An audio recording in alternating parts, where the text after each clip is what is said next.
Every drug on this list was taken by someone who thought they had it under control.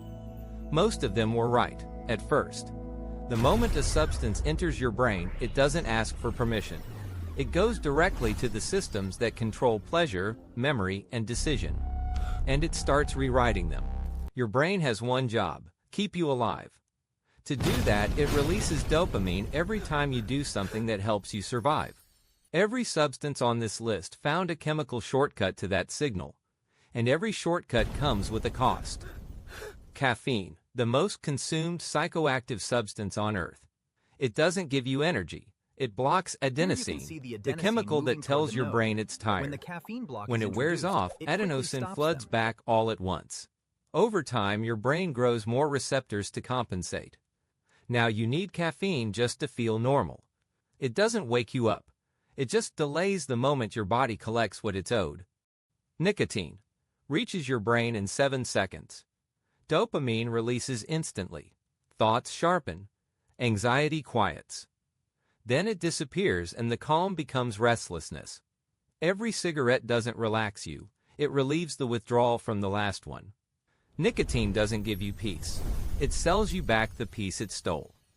Alcohol, a depressant that slows every neuron in your brain.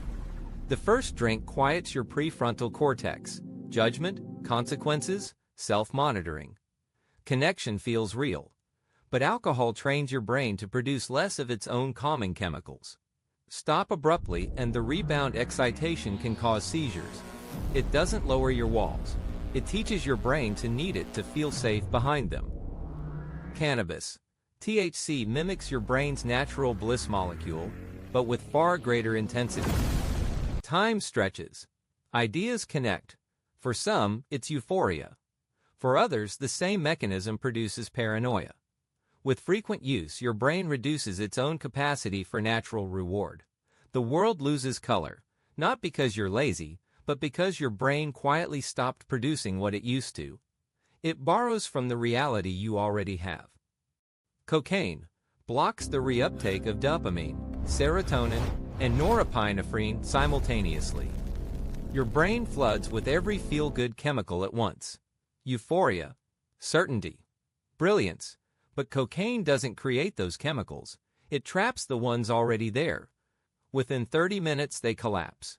Real laughter, real motivation, real connection feel flat by comparison. It doesn't make you feel alive. It makes everything else feel like dying. LSD binds to serotonin receptors and holds on for up to 12 hours. Your brain's filtering system fails. Patterns breathe. The boundary between you and the world disappears. The internal narrator that says, "I am me and this is real," goes quiet. What replaces it is different for everyone: profound clarity or complete terror. Once it binds, it cannot be unbound.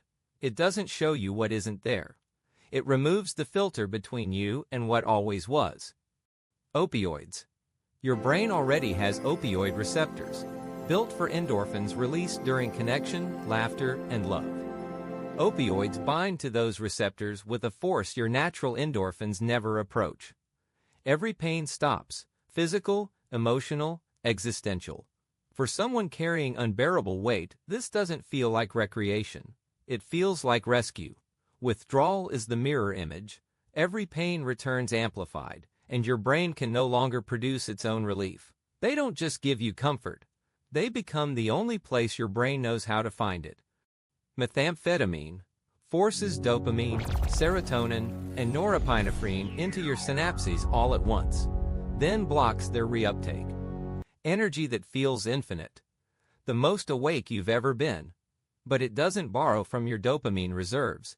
It destroys the infrastructure that produces them. Brain scans show receptor loss of 50% or more. The crash is not tiredness. It is biological depression. Recovery takes years. It gives you the most alive you've ever felt, then takes away your brain's ability to feel alive at all. Psilocybin forces connections between brain regions that never normally communicate. Emotions have colors. Sounds have shapes. At high doses, the sense of self dissolves completely. People describe it as the most profound or most terrifying experience of their lives. sometimes both.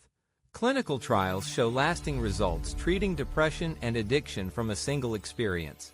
It doesn't show you something new.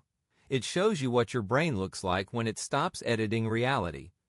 Every substance on this list was consumed by someone looking for the same thing: relief, connection, clarity, escape, peace. Those aren't weaknesses. Those are the most human needs that exist.